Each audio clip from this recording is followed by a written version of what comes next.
Malankara orthodox സുറിയാനി സഭയുടെ അഹമ്മദാബാദ് ഭദ്രാസന മെത്രാപ്പോലിത്തായി കുന്നംകുളം ഭദ്രാസനത്തിൻ്റെ സഹായ മെത്രാപ്പോലിത്തായി ഓർത്തഡോക്സ് സഭയുടെ മാധ്യമ വിഭാഗത്തിൻ്റെ ചെയർമാനുമായ പുലിക്കോട്ടിൽ ഗീവർഗീസ് മാർ യൂലിയോസ് മെത്രാപ്പോലിത്തായാണ് ഇന്ന് നമ്മോടൊപ്പമുള്ളത്. ഓർത്തഡോക്സ് സഭയുടെ പ്രത്യേകിച്ച് വിശ്വാസ സംബന്ധമായ ഒരു സാധാരണ വിശ്വാസിക്ക് ഉണ്ടാകാവുന്ന ചോദ്യങ്ങൾക്ക് ഉത്തരം കണ്ടെത്തുക എന്നുള്ളതാണ് ഈ സെഷൻ്റെ പ്രത്യേകമായ ഉദ്ദേശം. യൂലിയോസ് മെത്രാപ്പോലിത്തായെ നിങ്ങളുടെ ഏവരുടെയും പേരിൽ സന്തോഷത്തോടു കൂടി സ്വാഗതം ചെയ്യും. ദൈവത്തിന് നാം മഹത്വപ്പെടുമാറാകട്ടെ. അച്ഛൻ ഏതാനൊക്കെ ചോദ്യങ്ങൾ ചോദിക്കാനായിട്ട് ശ്രമിക്കുന്നു. അച്ഛൻ്റേതായ ചോദ്യങ്ങളും അതുപോലെ വിശ്വാസികൾ പലപ്പോഴായിട്ട് ചോദിച്ച് അച്ഛനെ അയച്ചു കൊടുത്തിട്ടുള്ളതുമൊക്കെ ആയിട്ടുള്ള ചോദ്യങ്ങളാണ് മനസ്സിലാക്കുന്നു. ചോദ്യങ്ങൾക്ക് എല്ലാം കൃത്യമായ ഉത്തരം നൽകാൻ ഒരുപക്ഷെ സാധിക്കുകയില്ല, അതെല്ലാവർക്കും അറിയാമല്ലോ. നമുക്ക് അതുപോലെ തന്നെ ഞാൻ നൽകുന്ന ഉത്തരങ്ങൾ അത് സഭയുടെ പശ്ചാത്തലത്തിൽ നിന്നാണ് നൽകുക, എന്നാൽ അത് അന്തിമമാണ് എന്ന് ഒരിക്കലും കരുതേണ്ടതില്ല. അടിസ്ഥാനപരമായ സഭാവിശ്വാസങ്ങളെക്കുറിച്ചുള്ള ബലവത്തായ ചോദ്യങ്ങൾ വരുമ്പോൾ അത് ഒക്കെ അതിന് ഉത്തരം കണ്ടെത്തുകയും നൽകുകയൊക്കെ ചെയ്യുന്നത് പരിശുദ്ധാത്മാവിനാൽ നിയന്ത്രിക്കപ്പെടുന്ന പരിശുദ്ധ സഭയുടെ എപ്പിസ്കോപ്പൽ സുനോദോസാണ് എന്നുള്ളത് ഓർത്തിരിക്കണം. എന്നാൽ ഇവിടെ സാധാരണ ആളുകൾക്ക് വരാവുന്ന സംശയങ്ങൾ, അങ്ങനെയുള്ള കാര്യങ്ങൾ ചോദിക്കുകയും അതിലെനിക്ക് പറയാൻ അറിയാവുന്ന അത്രയും ഉത്തരങ്ങൾ പറയുകയും ചെയ്യുക എന്ന് മാത്രമേ അർത്ഥമാക്കാവൂ എന്ന് ഇതിൻ്റെ ഹോസ്റ്റ് കൂടിയായ ബഹുമാനപ്പെട്ട ജോൺസൺ പുഞ്ചക്കോണം അച്ഛനെ നമുക്കെല്ലാം അറിയാം. അച്ഛൻ എൻ്റെ ജൂനിയർ 1 ഇയർ ജൂനിയറായിട്ട് കോട്ടയം സെമിനാരിയിൽ പഠിച്ച വ്യക്തിയാണ്. അച്ഛൻ ദീർഘകാലമായിട്ട് 92 മുതൽ കഴിഞ്ഞ 28 വർഷത്തോളം മലങ്കര സഭയിലെ വൈദികനായിട്ട് വിവിധ ഭദ്രാസനങ്ങളിൽ സേവനമനുഷ്ഠിക്കുന്നു. ഇപ്പോൾ അച്ഛൻ അമേരിക്കയിലെ ദീർഘകാലം അറ്റ്ലാന്റയിലായിരുന്നു, ഇപ്പോൾ ഹ്യൂസ്റ്റണിൽ ആണ് അച്ഛൻ പ്രവർത്തിക്കുന്നത്. അച്ഛൻ സെൻറ്റ് മേരീസ് ഓർത്തഡോക്സ് ചർച്ച് ഒർലാൻഡോയിലാണ് ഇപ്പോഴും വികാരി സ്ഥാനം വഹിക്കുന്നത്. അച്ഛൻ മലങ്കര ഓർത്തഡോക്സ് TV അതിൻ്റെ ഡയറക്ടർ കൂടെയാണ്. 95 മുതൽ തന്നെ മലങ്കര സഭയെ മാധ്യമ രംഗത്ത്, അത് വെബ്സൈറ്റായിട്ടും ഇമെയിൽ ഡിസ്കഷൻ ഫോറമായിട്ടും പിന്നീട് ഫേസ്ബുക്ക് പേജായിട്ടും വാട്സപ്പ് പേജസായിട്ടും മെസ്സേജസായിട്ടും ഓർത്തഡോക്സ് TVയിലൂടെയും ഒക്കെ അനേക കാര്യങ്ങൾ അദ്ദേഹം സഭാജീവിതത്തിൽ നടത്തിയെടുത്തിട്ടുള്ളതുകൊണ്ട് അനേകരെ അച്ഛൻ ഇൻ്റർവ്യൂസ് നടത്തിയിട്ടുണ്ട്. വലിയൊരു ശേഖരം തന്നെ മലങ്കര സഭയുടെ ചരിത്രപരമായ വിശ്വാസപരമായ വലിയൊരു ശേഖരം, മൺമറഞ്ഞു പോയ പിതാക്കന്മാരുമായിട്ടുള്ള ഇൻ്റർവ്യൂകളുണ്ട്. വലിയ ശേഖരം തന്നെ അച്ഛൻ്റെ കയ്യിൽ ഉണ്ട്. അത് മലങ്കര സഭയ്ക്ക് വേണ്ടി പ്രത്യേകിച്ച് അതിൻ്റെ മാധ്യമ വിഭാഗത്തിൻ്റെ അധ്യക്ഷം വഹിക്കുന്ന ഒരു വ്യക്തി എന്ന രീതിയിൽ അതിലുള്ള സന്തോഷവും അച്ഛനോട് സഭയ്ക്ക് അതിനുള്ള ഒരു വലിയ കടപ്പാടും ആദ്യമേ ഈ സമയത്ത് പറയുകയാണ്. അച്ഛൻ പല കാര്യങ്ങൾ പറഞ്ഞ് എന്നെ ഇൻട്രൊഡ്യൂസ് ചെയ്തു. പക്ഷേ ഈ ഒരു സെഷനെ ഞാൻ സ്വയം പറയാൻ ആഗ്രഹിക്കുന്നത് 94 മുതൽ വൈദിക സെമിനാറിലെ അധ്യാപകനാണ്, 2 സെമിനാറിലെ അധ്യാപകനാണ്. അതുപോലെ മറ്റു മതങ്ങളെക്കുറിച്ച് പഠിക്കുവാൻ ശ്രമിച്ച ഒരു വ്യക്തിയാണ്. ഞാനൊരു മറ്റു മതങ്ങളെക്കുറിച്ചും മറ്റ് സിദ്ധാന്തങ്ങളെക്കുറിച്ചും ഒക്കെയുള്ള ഒരു സ്റ്റുഡൻറ്റ് കൂടെയാണ്. അപ്പോൾ ആ വിധത്തിൽ എന്നാൽ മലങ്കര സഭയുടെ തനിമയിൽ നിന്ന് എനിക്കറിയാവുന്ന കാര്യങ്ങൾ പറയുവാനാണ് ആഗ്രഹിക്കുന്നത് എന്നുകൂടി ഈ സമയത്ത് ആമുഖമായി ഓർമ്മിപ്പിക്കുന്നു. ആദ്യ ചോദ്യം, ഓർത്തഡോക്സ് സഭ സ്തുതി ചൊവ്വാക്കപ്പെട്ട സഭ എന്താണ് അതുകൊണ്ട് അർത്ഥമാക്കുന്നത്? ഓർത്തോഡോക്സോ എന്ന് പറഞ്ഞാൽ സ്ട്രെയിറ്റ്നിങ്, സ്ട്രെയിറ്റ് ഫെയ്ത്ത്, സ്ട്രെയിറ്റ് ഗ്ലോറി, ഡോക്സ, അതിൽ നിന്നാണ് ദുക്സോ എന്നുള്ള വാക്ക് വരുന്നത്. ഡോക്സ, ഡോക്സ എന്ന് പറഞ്ഞാൽ എന്താ? അഡോറേഷൻ, ദൈവത്തെ ആരാധിക്കുക. അപ്പോൾ എന്താണ്? പിതാവിനെ ആരാധിക്കുന്നവൻ ആ മലയിലും ഈ മലയിലും അല്ല, ആത്മാവിലും സത്യത്തിലും ആരാധിക്കുന്നു. ആ ഒരു ഒരു ഒരു ഒരു പാരമ്പര്യം. അപ്പം മറ്റ് സഭകളൊന്നും ഓർത്തോഡോക്സോ അല്ല എന്നൊന്നും അതിനർത്ഥമില്ല.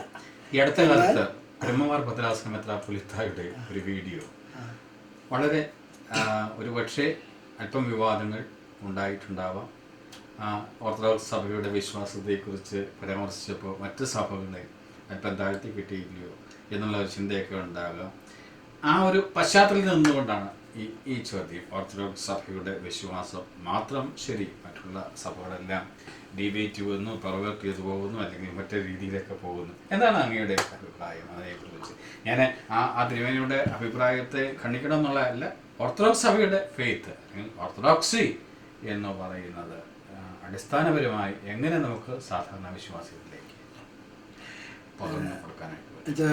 അഭിനന്ദനായ ഏലിയാസ് തിരുമേനി ഓർത്തഡോക്സ് സഭയുടെ വിശ്വാസ ആരാധന സംവിധാനങ്ങളെക്കുറിച്ച് വളരെ ആഴമായ വേദശാസ്ത്ര ചിന്തയോടും അതുപോലെ തന്നെ വേദപുസ്തക അധിഷ്ഠിതവുമായി സംസാരിക്കുന്നൊരു പിതാവാണ്.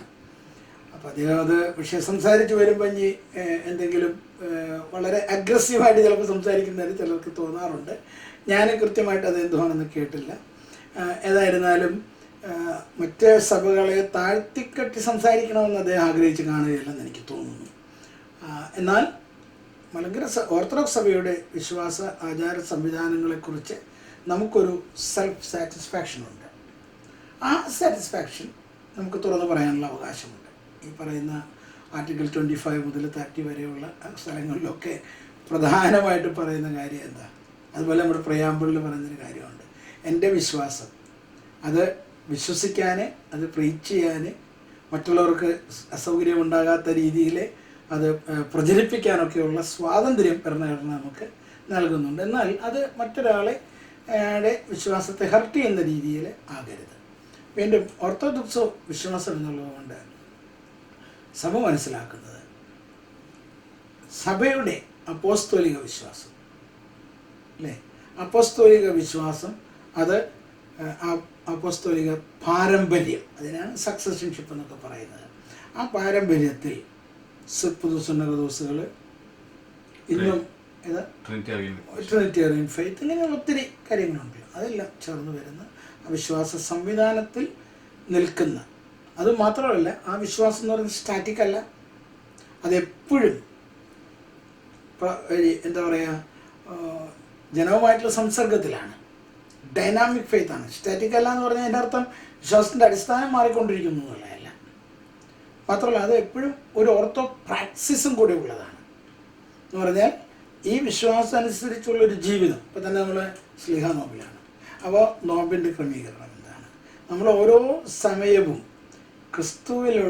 ക്രിസ്തുവാകുന്ന യാഗപീഠത്തിലൂടെ പിതാവാം ദൈവത്തിനെ പരിശുദ്ധാത്മാവിൽ ആരാധിച്ചുകൊണ്ട് പൂർണ്ണതയിൽ നിലനിൽക്കുന്ന സമൂഹമാണ്.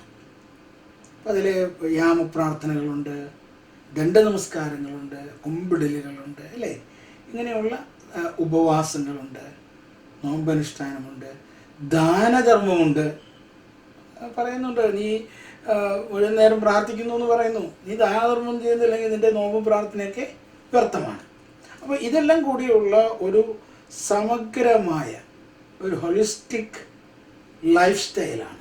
ഓർത്തഡോക്സി എന്ന് പറയുന്നത് ഒരു റിലീജിയസ് എന്തെങ്കിലും ഒരു സാധനം അതുപടി നമ്മൾ ഒരു റിച്വലായിട്ട് ആചരിക്കുകയല്ല, മറിച്ച് ritual in its positive sense, that a holistic programme for your welfare. അതിനെ കമ്പാർട്ട്മെൻറ്റലൈസ് ചെയ്യുന്ന എനിക്ക് ഇഷ്ടമില്ല. ഇപ്പോൾ എന്താ ഫിസിക്കൽ, സ്പിരിച്വൽ, മെൻ്റൽ, അതും തിരിക്കണ്ട. ഹോളിസ്റ്റിക് എന്താണ് ഡെവലപ്മെൻറ്റ്, ഹോളിസ്റ്റിക് വർഷിപ്പ്, ആ അർത്ഥത്തിലാണ് ഓർത്തഡോക്സ് വിശ്വാസം എന്നുള്ളതിനെ കാണേണ്ടത്. ഓർത്തോ എന്ന് പറഞ്ഞാൽ സ്ട്രേറ്റ്. പലപ്പോഴും പലരും പറഞ്ഞിട്ടുള്ളതാണ്. ഡോക്സ മീൻസ് വർഷിപ്പ്.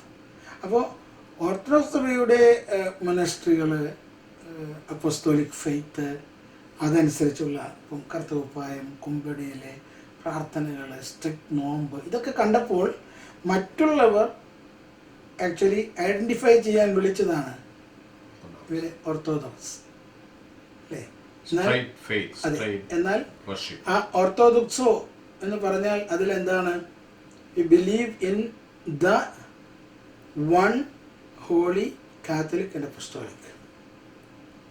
വൺ ഉൾപ്പെടെ എടുത്താൽ the church is one, church is holy, the church is എന്താണ് catholic universal, the church is apostolic.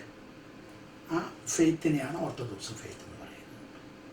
Worship orthodox സഭയുടെ പ്രധാനപ്പെട്ട ഒന്നാണ്.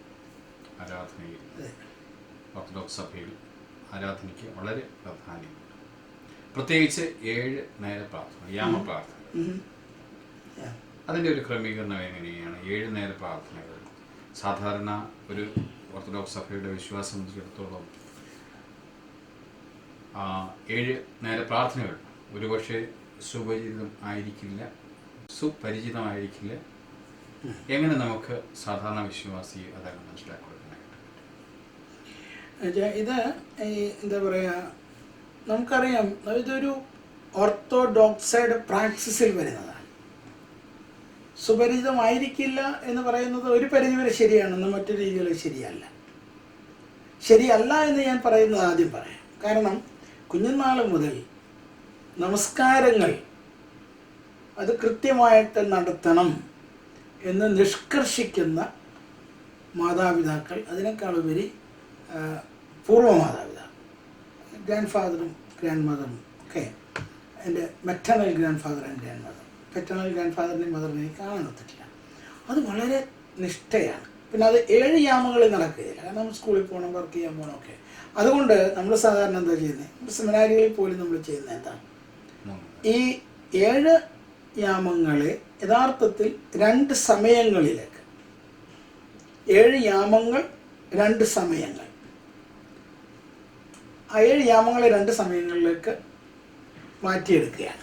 ഉദാഹരണത്തിന് സന്ധ്യയ്ക്ക് പോകുന്ന ദിവസം, സന്ധ്യ എന്നുള്ള വാക്ക് തന്നെ എന്താണ്, ഒന്ന് അവസാനിക്കുന്നു, അടുത്തത് ആരംഭിക്കുന്നു. നമ്മുടെ പാരമ്പര്യത്തിൽ സന്ധ്യയിലാണ് ദിവസം തുടങ്ങുന്നത്. ഇന്നിപ്പോൾ ശനിയാഴ്ച, ഇന്ന് വൈകിട്ട് ഞായറാഴ്ചയുടെ നമസ്കാരമാണ് നടക്കുന്നത്. കാരണം ഞായറാഴ്ച സന്ധ്യയാണ് ഇന്ന്. ശനിയാഴ്ച ഇന്ന് 6 മണിയോടെ അസ്തമിക്കുകയാണ്. അപ്പോൾ ഞായറാഴ്ച സന്ധ്യ നമസ്കാരത്തിന് കയറുമ്പോൾ ആദ്യം നമ്മൾ എന്ത് ചെയ്യുന്നു, പോകുന്ന ദിവസത്തിൻ്റെ ശനിയാഴ്ചയുടെ 9-ാം മണി നമസ്കാരം നടത്തുന്നു. ഇന്ന് കുർബാന അർപ്പിച്ചിട്ടില്ലാത്ത സാധാരണ ദിവസമാണെങ്കിൽ ശനിയാഴ്ച 9-ാം മണി നമസ്കാരത്തിന് കുമ്പിട്ട് നമസ്കാരമുണ്ട്. അപ്പോൾ ശനിയാഴ്ചയുടെ 9-ാം മണി നമസ്കാരം കുമ്പിട്ട് നമസ്കരിക്കുകയും അനുഗ്രഹങ്ങൾ നിറഞ്ഞിരിക്കുന്നു എന്നുള്ള പ്രാർത്ഥന കഴിഞ്ഞ് 3 കുമ്പിടിയിൽ കഴിയുമ്പോൾ, അത് കഴിയുമ്പോൾ ഞായറാഴ്ച ആരംഭിക്കുമ്പോൾ, ഞായറാഴ്ച ദിവസം കുമ്പിടലില്ല, പെരുന്നാൾ ദിവസമാണ്. അതിൻ്റെ വിശദാംശങ്ങൾ ഇനി ആവശ്യമുണ്ടെങ്കിൽ ഒന്നുകൂടെ പറയാം. അപ്പോൾ ഞായറാഴ്ച നമസ്കാരത്തിലേക്ക് കയറുമ്പോൾ ഞായറാഴ്ചയുടെ പെരുന്നാളിൻ്റെ ക്രമം അനുസരിച്ച് ഞായറാഴ്ചയിലേക്ക് കയറുന്നു. എന്നിട്ട് നമ്മൾ സാധാരണ ചെയ്യുന്ന എന്താണ്, 9-ാം മണി സന്ധ്യ സൂത്താറ, ഈ 3 യാമങ്ങൾ ഒന്നിച്ച് സന്ധ്യയിൽ നടത്തുന്നു. അത് കഴിയുമ്പോൾ ഇത് വിശ്വാസപ്രമാണം ചൊല്ലി ധൂപാർപ്പണത്തോടെ, ദേവാലയത്തിലാണെങ്കിൽ ധൂപാർപ്പണത്തോടെ, കുക്കിലിയോൻ പ്രാർത്ഥന ധൂപാർപ്പണത്തോടെ അവസാനിപ്പിക്കുന്നു. പിന്നെ ശയന നമസ്കാരം ഈ കൂട്ടത്തിൽപ്പെടുന്നതല്ല. ശയന നമസ്കാരം നമ്മൾ കിടക്കുന്നതിന് മുമ്പുള്ള ഒരു കോംപ്ലൈൻ പ്രയറാണ്. അത് വേണമെങ്കിൽ സൂത്തകരോട് ക്ലാബ് ചെയ്ത് നടത്താം. എന്നാൽ അതല്ലാതെ ബെഡിൽ പോകുമ്പോൾ ഒരു പ്രാർത്ഥനയായിട്ട് നടത്താറുണ്ട്. വീണ്ടും രാത്രി, പ്രഭാതം, 3-ാം മണി, 6-ാം മണി, ഈ 4 യാമങ്ങളുണ്ട്. ഈ 4 യാമങ്ങളും സൗകര്യപ്രദം രാവിലെ ആരംഭിക്കുന്നു. സാധാരണ 5 മണിക്കാണ് ആരംഭിക്കുന്നത്. 5 മണിക്ക് ആരംഭിച്ചിട്ട് രാത്രി നമസ്കാരത്തോടെ ആരംഭിക്കും. രാത്രി, പ്രഭാതം, 3-ാം മണി, 6-ാം മണി. ഉദാഹരണത്തിന് ഞായറാഴ്ചകളിൽ 6-ാം മണി വരെയുള്ള നമസ്കാരം പൂർത്തിയാക്കിയിട്ടേ വിശുദ്ധ കുർബാന അർപ്പിക്കാവൂ എന്നാണ് നമ്മളുടെ ഒരു മനസ്സിലാക്കൽ. അതുകൊണ്ട് നമ്മൾ രാവിലെ എന്ത് ചെയ്യും? രാത്രി മുതൽ 6 മണി വരെ നമസ്കാരം ചൊല്ലും. നമസ്കാരം കൃത്യമായ അതിൻ്റെ താളത്തിലും രാഗത്തിലും വലിച്ചു നീട്ടാതെ ഭംഗിയായിട്ട് ചൊല്ലുകയാണെന്നുണ്ടെങ്കിൽ രാത്രി നമസ്കാരം, ഞായറാഴ്ച രാത്രി നമസ്കാരം ദേവാലയത്തിൽ നടത്തുമ്പോൾ നമുക്ക് ആവശ്യമുള്ളത് മാക്സിമം 25 മിനിറ്റാണ്. പ്രഭാതത്തിന് അടുത്തൊരു 25-30 മിനിറ്റ് വരെ ഞായറാഴ്ച. 3 മണിക്കും 6 മണിക്കും 3 മിനിറ്റ് വെച്ച് വരും. അത് കഴിഞ്ഞാൽ പഴമ വായന, ഇതെല്ലാം കൂടെ ചേർന്നാലും രാത്രി മുതൽ നോക്കിയാൽ നമസ്കാരങ്ങൾ പൂർത്തിയാക്കി പഴമ വായനയും കഴിഞ്ഞ് കുർബാനയ്ക്ക് കയറണമെങ്കിൽ 1.5 മണിക്കൂർ വേണ്ടി വരും. ഇനി അല്ല രാത്രി നമസ്കാരം നേരത്തെ നടത്തിയെങ്കിൽ പ്രഭാതം മുതൽ ആരംഭിക്കുകയാണെങ്കിൽ പ്രഭാത നമസ്കാരം ആരംഭിച്ചാൽ 1 മണിക്കൂർ കൃത്യമാകുമ്പോഴേക്കും വിശുദ്ധ കുർബാന ആരംഭിക്കാൻ സാധിക്കും. ചുരുക്കത്തിൽ 7 യാമങ്ങൾ, ആ 7 യാമങ്ങളെ 2 നേരമാക്കിയിട്ട് നമ്മൾ പ്രാർത്ഥിക്കാറുണ്ട്. ചിലപ്പോൾ അത് 3 നേരമാക്കുന്നതിനും, ഇപ്പോൾ ഉച്ചയ്ക്ക് ക്രമമായിട്ട് വന്ന് നമസ്കരിക്കാൻ സൗകര്യമുണ്ടെങ്കിൽ ഈ 3 മണിയും 6 മണിയും ഉച്ചയ്ക്ക് നടത്തുന്ന പാരമ്പര്യമുണ്ട്. വലിയ നോമ്പ് കാലത്ത് 9 മണി നമസ്കാരം വരെയും ഉപവാസം അനുഷ്ഠിക്കുന്ന എന്ന ഒരു പാരമ്പര്യം ഉള്ളതുകൊണ്ട് നമ്മൾ ചെയ്യുന്നത് പ്രഭാതം കഴിയുമ്പോൾ അവിടെ നിർത്തും. എന്നിട്ട് അവിടെ വെച്ച് ധൂപാർപ്പണം, രാവിലെയും വൈകിട്ടുമാണല്ലോ ധൂപാർപ്പണം. അതുകൊണ്ട് സന്ധ്യയ്ക്കും പ്രഭാതത്തിൽ ധൂപാർപ്പണം നടത്തും. 3 മണി 6 മണി 9 മണി ഒന്നിച്ച് ഉച്ചയ്ക്ക് നമസ്കരിച്ചിട്ട് സേവരോസിൻ്റെ മാനീസ ചൊല്ലി, സേവരോസിൻ്റെ മാനീസ ചൊല്ലിക്കഴിയുമ്പോഴാണ്, വിശ്വാസമാനം ചൊല്ലിക്കഴിയുമ്പോഴാണ് കുർബാനയോ അല്ലെങ്കിൽ കുർബാനയ്ക്ക് പകരമുള്ളതോ ആയ ഭാഗങ്ങൾ തീരുന്നത്. അത് തീർന്നു കഴിഞ്ഞ് നമ്മൾ ഉപവാസം ബ്രേക്ക് ചെയ്യുന്നു. അത് ഉച്ചയ്ക്ക് നടത്തുന്നവരുണ്ട്, അല്ല 9 മണിക്ക്, അതായത് 3 PM നടത്തുന്നവരുണ്ട്. അതൊക്കെ നമുക്കൊരു ഇൻറ്റേർണൽ ഫ്രീഡം അതിലുണ്ട്. പക്ഷെ അതിൻ്റെ തന്തു ഇതാണ്: 7 യാമങ്ങൾ. കത്തോലിക്ക സഭയുടെ ആ യാമങ്ങളെക്കുറിച്ച് ഒരു വാക്കൂടെ ഒന്ന് ക്ലാരിഫൈ ചെയ്തിട്ട് അതിലേക്ക് പോകാം. ഒരു യാമം എന്ന് പറഞ്ഞാൽ 3 മണിക്കൂറാണ് സാധാരണ. അപ്പോൾ 7 യാമം എന്ന് പറഞ്ഞാൽ 7 3 21 മണിക്കൂറുകളാണ് വരിക. എന്നാൽ രാത്രിയിൽ 2 യാമങ്ങൾ ഒന്നിച്ചാണ് കണക്കാക്കുന്നത്. രാത്രി നമസ്കാരം സ്ട്രിക്ട്ലി സ്പീക്കിംഗ് രാത്രി 12 മണി. ഉദാഹരണത്തിന് സന്ധ്യ 6 PM, സൂത്താറ 9 PM, പാതിരാത്രി 12 AM. ഓക്കെ, അങ്ങനെ എടുത്താൽ പിന്നെ അടുത്ത യാമം 3 മണിക്കാണ്, പിന്നെ 3 AM വരെ. അപ്പോൾ പിന്നെ ഉറങ്ങാൻ നേരമില്ല. അപ്പോൾ രാത്രി ഉറങ്ങാനുള്ള സമയത്ത് 9 മണിക്ക് സൂത്താറ കഴിഞ്ഞാൽ പിന്നെ 12 മണിക്ക് പോലും നമസ്കാരം വെക്കുന്നില്ല.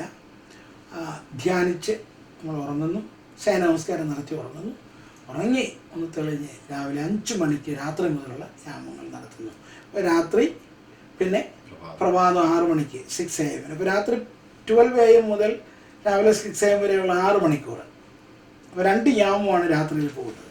അതുകൊണ്ടാണ് രാത്രി നമസ്കാരത്തിൻ്റെ ഇടയ്ക്ക് 2 കൗമാകൂടെയുണ്ട്, ഈ യാമ ദണ്ഡ നമസ്കാരങ്ങൾ പൂർത്തീകരിക്കാൻ വേണ്ടി. അപ്പം അങ്ങനെ പറഞ്ഞാൽ 7 + 1 8 × 3 24. ഓരോ യാമത്തിനും 6 കുമ്പിടലുകളുണ്ട്, കുമ്പിടലുകൾ ഉള്ള ദിവസം. അപ്പോൾ 8 യാമങ്ങൾക്ക് എണ്ണാറ് 48.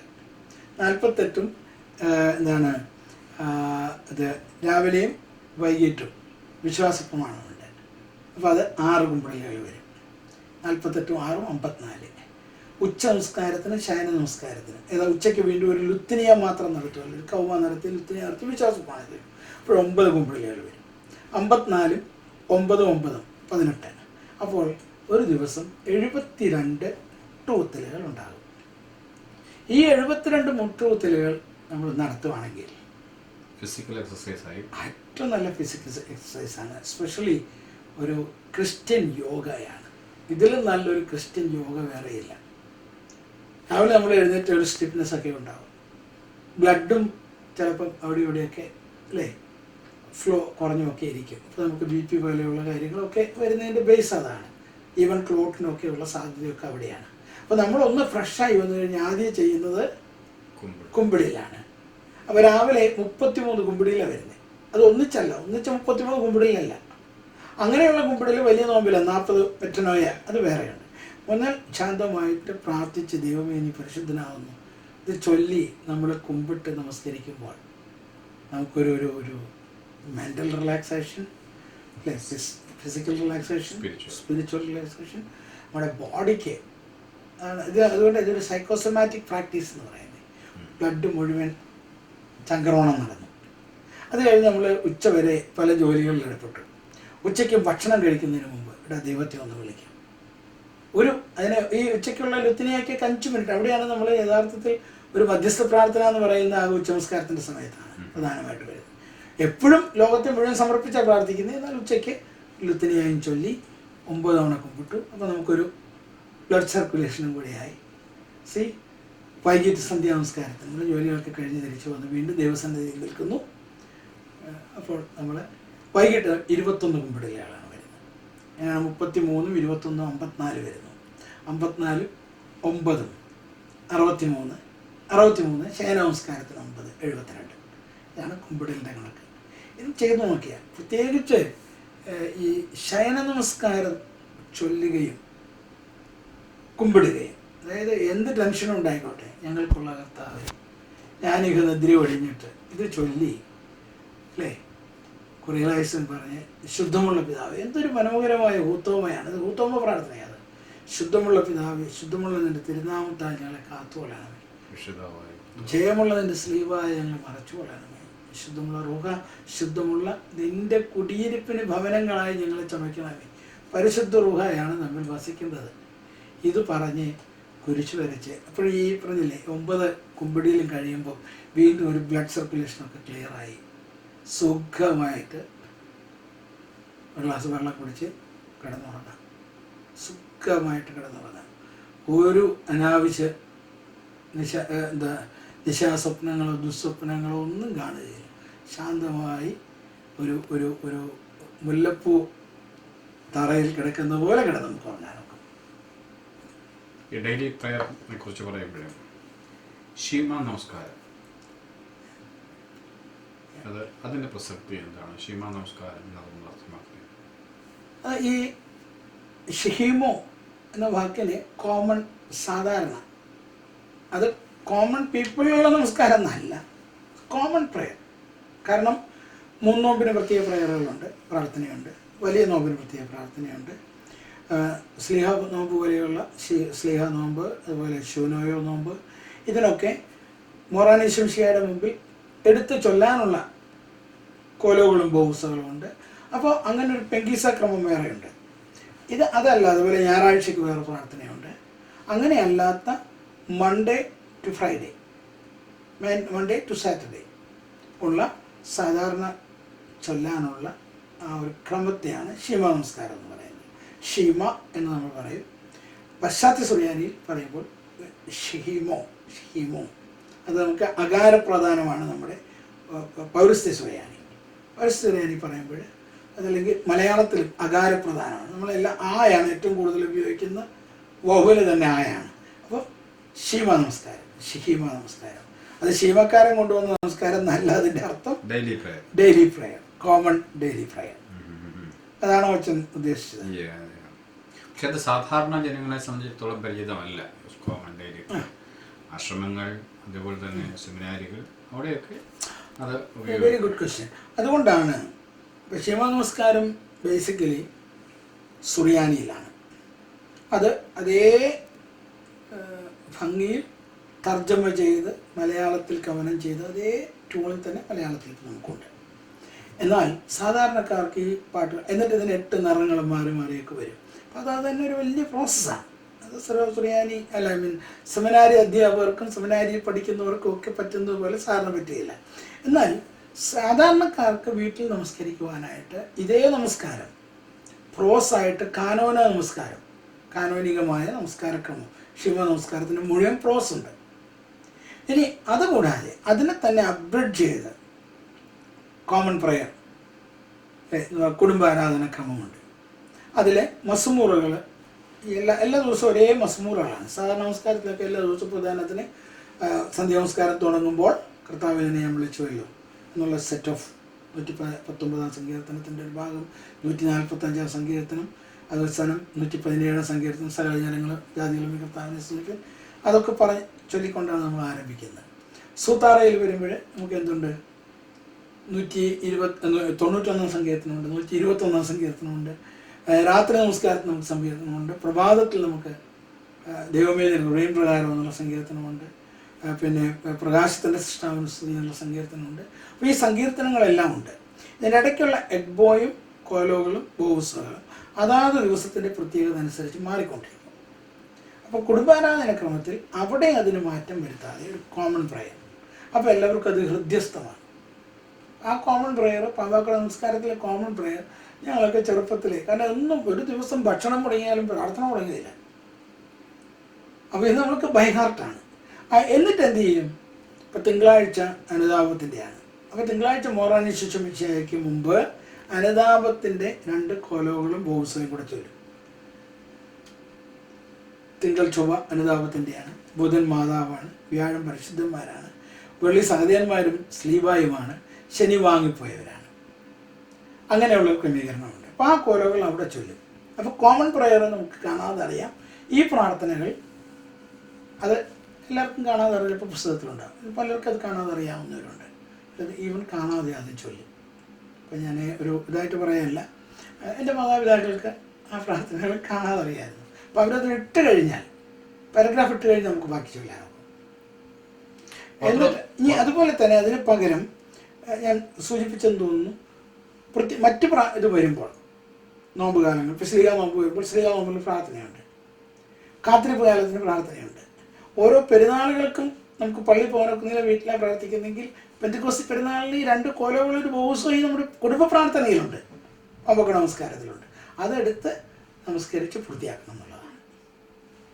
ഓർത്തഡോക്സ് സഭയുടെ ആരാധനയെക്കുറിച്ച് പഠിക്കുമ്പോൾ പണ്ട് കേട്ടുള്ള വിമർശനം, ഓർത്തഡോക്സ് സഭയിൽ വേദപുസ്തകം ശരിയായിട്ട് ഉപയോഗിക്കുന്നില്ല എന്നുള്ളൊരു തെറ്റായ ചിന്ത എങ്ങനെയോ ജനങ്ങൾ പകർന്നു പോയിരുന്നു. മറ്റുള്ള പ്രൊട്ടസ്റ്റന്റ് സഭകളാണ് ഏറ്റവും കൂടുതൽ വേദഭാഗം ഉപയോഗിക്കുന്നത് എന്നുള്ളതായ ഒരു തെറ്റായ പഠിപ്പിക്കലാക്കുന്നത്. ഓർത്തഡോക്സ് സഭയുടെ ആരാധന നാം ശരിക്കും പഠിക്കുമ്പോൾ നമ്മുടെ ഗീതങ്ങൾ, നമ്മുടെ മസമൂറകൾ, നമ്മുടെ നമസ്കാരങ്ങളിലുള്ള ഓരോ ഭാഗങ്ങളും വിശുദ്ധ വേദപുസ്തകത്തിൽ നിന്ന് വേദപുസ്തക ഭാഗങ്ങളാണ് എന്ന് മനസ്സിലാക്കാനായിട്ട് പറ്റും. പക്ഷേ അതിനൊരു ശരിയായ ഒരു അവബോധം നമ്മുടെ ആരാധനകൾ, നമ്മുടെ നമസ്കാരങ്ങൾ, നമ്മുടെ പ്രാർത്ഥനകൾ ബഹുഭൂരിപക്ഷവും വേദപുസ്തക ബേസിക്കായിട്ടുള്ള കാര്യങ്ങളാണ്, അതിൻ്റെ ആശയങ്ങളാണ്, അല്ലെങ്കിൽ ആ ഭാഗങ്ങളാണ് എന്ന് പലപ്പോഴും നമ്മൾ തിരിച്ചറിയാതെ പോകുന്നു. ഇത് സത്യമല്ലേ?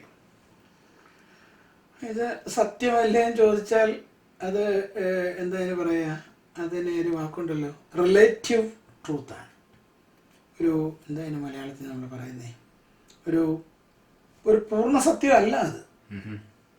കാരണം ഓർത്തഡോക്സ് ആരാധന എന്ന് പറയുന്നത് കംപ്ലീറ്റ്ലി സ്ക്രിപ്ചർ. ഞാനൊരു സാധാരണ ആംഗിൾ ചോദിക്കുക, പുരോഗതിയുള്ള രീതിയിൽ ഒരു സാധാരണക്കാരനത് മനസ്സിലാകും. ചിലപ്പോൾ വിചാരിക്കുന്നു. ഇപ്പം എത്ര ഉദാഹരണങ്ങൾ ഞാൻ പറയാം. അതാ മൂല്യമിതാതരണം തൈലം, വ്യാപാരിയുടെ വമ്പറയും പാപിനി തൻ്റെ നാദം ബഹുമധുരം, നൽകുകമേ തരമാം തൈലം, ഞാനതിലെൻമിഴി ചേർത്തിട്ടേകാത്മജനെ അഭിഷേചിക്കട്ടെ. ഇത് വേദപുസ്തകം വായിക്കാത്തവനാണെങ്കിൽ അവൻ വിചാരിക്കും ഇത് എവിടുന്ന് ഈ പാട്ട് കിട്ടി. അതേസമയം വേദപുസ്തകം അറിയുന്നവനാണെങ്കിൽ പാപിനിയായ സ്ത്രീ കർത്താവിൻ്റെ മുൻപിൽ മുട്ടുകുത്തുന്ന സംഭവത്തിനെ കുറിച്ചുള്ള അതിമനോഹരമായ ഒരു ധ്യാനമാണത്, അല്ലേ?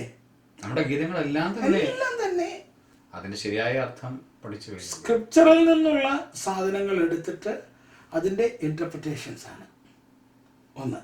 പിന്നെ ഓൾറെഡി സൂചിപ്പിച്ചു, എല്ലാറ്റിനും അതിൻ്റെ പ്രോലോഗ്, അല്ലേ? അതുപോലെ അന്ത്യലോഗ്, ആരംഭവും അവസാനവും ഒക്കെ സങ്കീർത്തനങ്ങൾ കൊണ്ട് നിബിഡമാണ്. ഇതിൻ്റെ ഇടയ്ക്ക് മുഴുവൻ പറയുന്നത് തൃത്വത്തിന് സ്തുതിയാണ്. ശുഭഹോല പോലെ ബ്രോൽ റുഹോ കാദീശോ മെൻ ഓലാം വാദാമെൽ ഓലാം ഒൽമീനാമി. പിതാവിനും പുത്രനും പരിശുദ്ധരായിരിക്കും സ്തുതി, ആദ്യം മുതൽ എന്നേക്കും തന്നെ ആമേൻ. ആരംഭത്തിൽ, അത് നേരത്തെ പല ചർച്ചകളെ സൂചിപ്പിച്ചിട്ടുണ്ടെങ്കിൽ ഒന്നുകൂടെ പറയാണ്, ആരംഭത്തിൽ പിതാവിനും പുത്രനും പരിശുദ്ധരായിരിക്കും സ്തുതി എന്നല്ല പറയുന്നത്, മറിച്ച് പിതാവും പുത്രനും പരിശുദ്ധ റുഹായുമായ സത്യ ഏക ദൈവത്തിൻ്റെ തിരുനാമത്തിൽ, ആ നാമത്തിലാണ് ഞാൻ പ്രാർത്ഥിക്കാൻ നിൽക്കുന്നത്. തിരുനാമത്തിൽ തനിക്ക് സ്തുതി. ആർക്കാ? ഈ തൃത്വത്തിന് സ്തുതി.